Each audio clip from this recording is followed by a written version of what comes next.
வணக்கம். மீடியா 24 தமிழ் செய்திகள் வாசிப்பது உங்கள் லலிதா ரவி. கோவை மாவட்டம் கோவை மேற்கு தொடர்ச்சி மலைப்பகுதியில் உள்ள ஈஷா யோகா மையம் அருகே தந்தை பெரியார் திராவிடர் கழகத்தின் மாநில பொதுச் செயலாளர் கு. ராமகிருட்டிணன் உட்பட முற்போக்கு அமைப்பினர் மீது ஈஷா யோகா மையத்தின் பணியாளர்கள், தந்தை பெரியார் திராவிடர் கழகத்தின் நிர்வாகிகள் மற்றும் தொண்டர்களை தாக்க முயற்சி. மேலும் தந்தை பெரியார் திராவிடர் கழக அமைப்பின் வாகனத்தின் கண்ணாடியை உடைத்து ஈஷா யோகா மையத்தின் ஆதரவாளர்கள் அடிதடி ரகளையில் ஈடுபட்டனர். இதுகுறித்து ஆலாந்துறை காவல் நிலையத்தில் தந்தை பெரியார் திராவிடர் கழகம் புகார் அளித்தனர். கோவை பேரூர் வட்டம் இக்கரை பொழுவாம்பட்டி கிராமத்தில் அமெரிக்க கவுண்டர் என்பவர் பழங்குடி மக்களுக்கு வழங்கிய 44.3 ஏக்கர் நிலத்தை ஈஷா யோகா மையத்தின் நிர்வாகம் ஆக்கிரமித்து கையகப்படுத்தியது. இது தொடர்பாக கடந்த 2016ஆம் ஆண்டு டிசம்பரில் அனைத்து முற்போக்கு இயக்கங்களும் ஒருங்கிணைந்து போராட்டம் நடத்தியதில் கோவை தெற்கு வருவாய் கோட்டாட்சியர் தலைமையிலான பேச்சுவார்த்தைக்கு பிறகு 44.3 ஏக்கர் நிலத்தை பத்திரப்பதிவு செய்யக்கூடாது என்றும், மேலும் நிலத்தை வேறு யாரும் பயன்படுத்தக்கூடாது எனவும் பேரூர் வட்டாட்சியரால் உத்தரவு பிறப்பித்திருந்தது.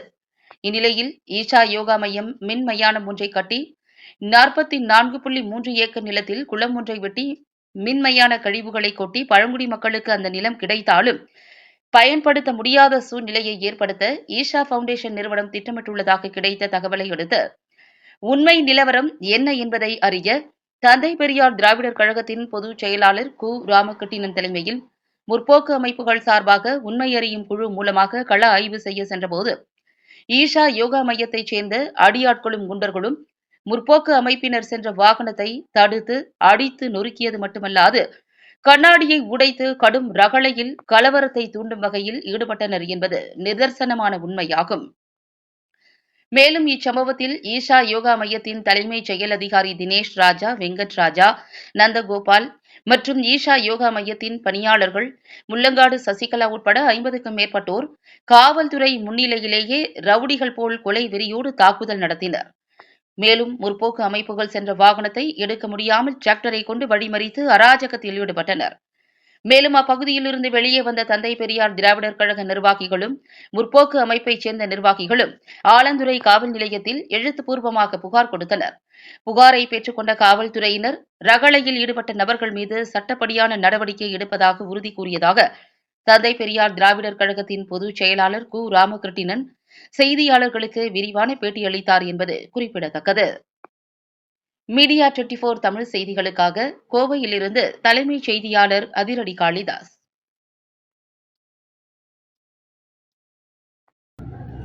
கோவை மாவட்டம் ஆலாந்துறைக்கு அருகில் உள்ள இக்கரை பொழுவாம்பட்டி என்ற கிராமத்தில் அமெரிக்க கவுண்டர் என்ற நிலச்சுவாந்தார் ஆதிவாசி மக்களுக்காக வழங்கிய 44 ஏக்கர் நிலத்தை ஜக்கி வாசுதேவ் ஈஷா யோகா மையம் என்ற பெயரில் ஆக்கிரமித்து அந்த ஆதிவாசி மக்களுடைய நிலங்களை ஆக்கிரமித்த இடத்தில் தற்போது மின்மயானம் ஒன்றை அமைக்க திட்டமிட்டு சுற்றுவட்டார மக்களுடைய கருத்துக்களை கேட்காமல் அந்த மின்மயானத்தை அமைத்து கொண்டிருக்கின்றார். அந்த மின்மயானம் அங்கே வரக்கூடிய கழிவுகள், அதில் வரக்கூடிய மாசு அனைத்தும் பக்கத்தில் அது இருக்கக்கூடிய கிராமத்தில் இருக்கக்கூடிய கிணறுகளை பாதிக்கும், நிலங்களை பாதிக்கும்.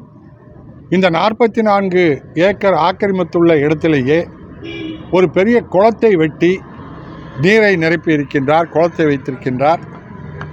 இது எல்லாமே இந்த 44 ஏக்கர் நிலமும் ஆதிவாசி மக்கள் தங்களுக்கு உட்பட்டது என்று ஆர்டிஓ மாவட்ட நிர்வாக அதிகாரி இடத்திலே புகார் செய்து விசாரணையில் உள்ளது. உயர்நீதிமன்றத்தில் வழக்கு நடந்து கொண்டிருக்கின்றது. இப்படி வழக்கு உள்ள இடத்திலே இவர் தற்போது மின்மயானத்தை அமைத்து, குளத்தை அமைத்து, அந்த 44 ஏக்கரை தாண்டி இருக்கக்கூடிய விவசாயிகள் பூர்வீகமாக அங்கு விவசாயம் செய்து கொண்டிருக்கின்ற விவசாய நிலங்களுக்கு நடைபாதையாக, வண்டிப்பாதையாக இருந்த இடத்தையும் ஆக்கிரமித்து அந்த விவசாய நிலங்களுக்கும் செல்ல முடியாமல் தடுத்து இப்போது அந்த மின்மயானத்தை அமைத்து கொண்டிருக்கின்றார். இந்த பகுதியில் ஏற்கனவே மின்மயானங்கள் போதுமான அளவுக்கு இருக்கின்றது. அந்த மின்மயானங்கள் யாரும் மீண்டும் வேண்டும், இந்த பகுதியில் வேண்டும் என்று பொதுமக்கள் யாருமே கோரிக்கை வைக்காத நிலையிலே ஜக்கி வாசுதேவ் தன்னுடைய கட்டுப்பாட்டுக்குள்ள இடத்தை சார்ந்து இந்த ஆதிவாசி மக்களுடைய நிலத்தையும் பயன்படுத்தி மின்மயானத்தை அமைப்பது என்பது வருங்காலத்திலே அவருடைய நோக்கம் இந்துக்கள் என்று நம்பக்கூடிய மக்கள் தன்னுடைய இறுதி காலத்தில் சாகும்போது காசிக்கும்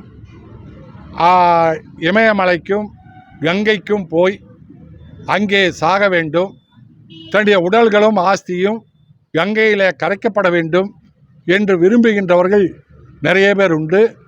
இப்போது வடநாட்டிலே அது நடந்து கொண்டிருக்கின்றது.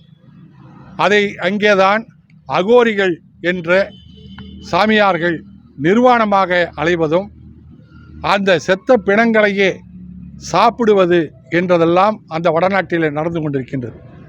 அதுபோல ஒரு சிவமயமான ஒரு கைலாயத்தை இங்கேயே அமைக்கின்றேன் என்று இந்த மக்களை பக்தியும் இந்து மதத்தில் நம்பிக்கையும் உள்ளவர்களை ஏமாற்றி கங்கைக்கோ காசிக்கோ செல்லாமல் இங்கே ஈசா மையத்துக்கு வந்தால் இறுதி காலத்திலேயே இங்கேயே நீங்கள் இறந்த பின்னால் கைலாய, அதாவது காசியிலும் கங்கையிலும் என்ன சடங்குகள் செய்யப்படுமோ அது இங்கே நாங்கள் செய்வோம் என்று சொல்லி ஒவ்வொரு நபருக்கும் 5 லட்சம் 10 லட்சம் என்று பேக்கேஜ் சிஸ்டத்தில் வயதானவர்களை தங்க வைத்து இதை மக்களிடத்தில் பக்தி என்ற பெயரிலே கொள்ளையடிப்பதற்கு ஒரு பெரிய திட்டத்தை வகுத்து ஜக்கி வாசுதேவ் இப்போது இந்த மின்மயானத்தை அமைத்து கொண்டிருக்கின்றார்.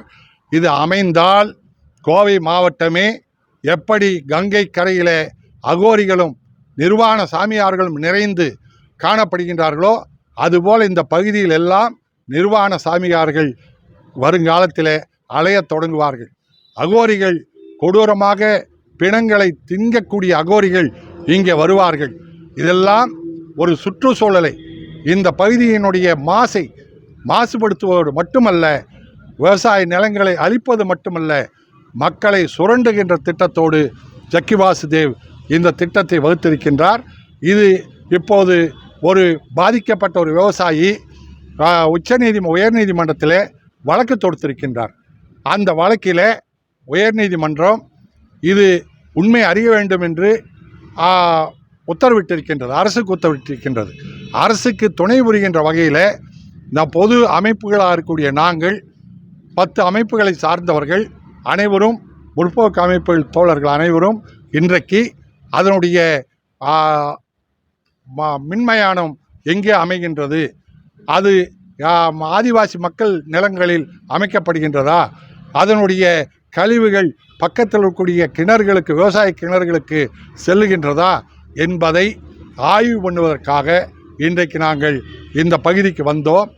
வந்த இடத்துல ஜக்கி வாசுதேவ் குண்டர்களையும் ரவுடிகளையும் வைத்து கொண்டு எங்களை தடுத்து இந்த பகுதிக்குள் வரக்கூடாது, அந்த ஆதிவாசி மக்களுடைய 44 ஏக்கரா நிலத்திலே வழிப்பாதையாக இருந்த, பொது வழியாக இருந்த அந்த இடத்தையும் நோ பார்க்கிங் என்று விளம்பர பலகையை வைத்து தடுத்ததோடு மட்டுமல்லாமல் அந்த குண்டர்களை வைத்து எங்களை தாக்க முற்பட்டு அங்கே செல்ல விடாமல் தடுத்திருக்கின்றார்கள்.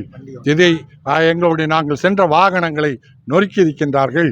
இதை நாங்கள் காவல்துறையில் புகார் செய்திருக்கின்றோம். உயர் நீதிமன்றத்திலும் இதை புகாராக கொண்டு செல்வோம். இங்கே தடுத்தது வந்து பார்த்தீங்கன்னா அங்கே இருக்கக்கூடிய மக்களா இல்லை குண்டர்கள் ஏவி இந்த மாதிரி பண்ணுறாங்க அப்படின்னு வந்த அந்த பொதுமக்கள் யாரும் வந்ததாக தெரியவில்லை. அங்கே வந்தவர்கள் அத்தனை பேரும் தாங்கள் ஒரு அமைப்பை சார்ந்தவர்கள் என்று சொல்லி என்றுதான் வந்திருக்கின்றார்கள். காவல்துறையில் என்ன சொல்லுங்கள்? காவல்துறையில் சட்டப்படி நடவடிக்கை எடுப்போம் என்று சொல்லியிருக்கிறோம். புகார் பதிவிட்டோம். என்ன மாதிரி புகார் பண்ணியிருக்காங்க? இது மாதிரி நாங்கள் இந்த ஆதிவாசி மக்களுடைய நிலம் ஏற்கனவே உயர் நீதிமன்றத்தில் இருக்கின்றது. மாவட்ட நிர்வாகத்தின் அதிகாரி இடத்தில் விசாரணை இருக்கின்றது. அதை ஆக்கிரமித்து மின்மயானம் ஜக்கி வாசுதேவ் கட்டி கொண்டிருக்கின்றார். அது கட்டுகின்ற மின்மயானம் அந்த நீர்நிலைகளை பாதிக்கும், விவசாய நிலங்களை பாதிக்கும் என்பதை ஆய்வு செய்வதற்காக வந்தோம். ஆனால் ஆய்வு செய்ய விடாமல் அவர் ஜக்கி வாசுதேவுடைய ஆட்கள் எங்களை தடுத்தார்கள், எங்களை தாக்கினார்கள் என்று புகார் செய்தார்கள். ஆதிவாசி மக்கள் இருக்காங்களா? எப்படிங்க? நிச்சயமாக இருக்காங்க. ஆதிவாசி மக்கள் நாங்கள் இருக்காங்க. அவங்க தான் வழக்கெல்லாம் போட்டிருக்காங்க. நாங்கள் வந்தது அவங்களுக்கு தெரியாது. தெரிஞ்சிருந்தால் அவங்க வந்திருப்பாங்க. அந்த மின்மையான கட்டுறதுக்கு அரசுக்கிட்ட வந்து அனுமதி வாங்கியிருக்காங்களா? அரசுக்கிட்ட அனுமதி வாங்கலை. பஞ்சாயத்து சரியாக விசாரிக்காமல் அதை அனுமதிச்சிருக்கா சொல்கிறாங்க. பஞ்சாயத்து அனுமதி மட்டும் பத்தாது, சுற்றுச்சூழல் அமைவுடைய அனுமதி வேண்டும். அதைத்தான் நீதிமன்றம் கேட்டிருக்கின்றது. இந்த வழக்கு வந்து நடந்துட்டு இருக்கிற தருவாயில் பார்த்தீங்கன்னா உயர்நீதிமன்றம் சார்பில் ஏதாச்சும் தணிக்கை குழு ஏதாச்சும் அமைச்சிருக்காங்க? தணிக்கை குழு அமைக்கலை. சுற்றுச்சூழல் அரசினுடைய சுற்றுச்சூழல் துறை இதை முழுமையாக அறிக்கை தர வேண்டும் என்று சொல்லியிருக்கின்றார்கள். அது மாசு கட்டுப்பாட்டு வாரியத்திலிருந்து என்னென்ன மாசு கட்டுப்பாடு வாரியத்தை இன்னும் நாங்கள் அணுகலை. நாளை இதெல்லாம் போய் நேரில் அணுகுவோம். ஆனால் நீங்கள் தொடர்ந்து ஈசாவுக்கு எதிராக நீங்கள் போராடிட்டே இருக்கீங்க, ஆர்ப்பாட்டம் நடத்திட்டு இருக்கீங்க. ஆனால் ஏதாவது ஒரு முடிவுக்கு வந்த மாதிரி ஏதாவது இருக்கா? அது எளிமையாக என்ன, ஒரு செல்வாக்கு மிக்க மத்திய அரசில் ஒரு அதிகாரங்கள் மிக்க உயர்நீதிமன்ற நீதிபதிகள், ஜனாதிபதி, கவர்னரு இவர்களெல்லாம் அழைச்சி உள்ளூர் போலீஸை பயமுறுத்தி வச்சுருக்காங்க. உள்ளூர் நிர்வாகத்தை பயமுறுத்தி வச்சுருக்காங்க. இவங்கெல்லாம் என் பாக்கெட்டில் இருக்காங்கன்னு சொல்லி பயமுறுத்தும் போது எங்களுக்கு நியாயம் கிடைப்பது தாமதமாகுது. ஆனால் கிடைக்கும்.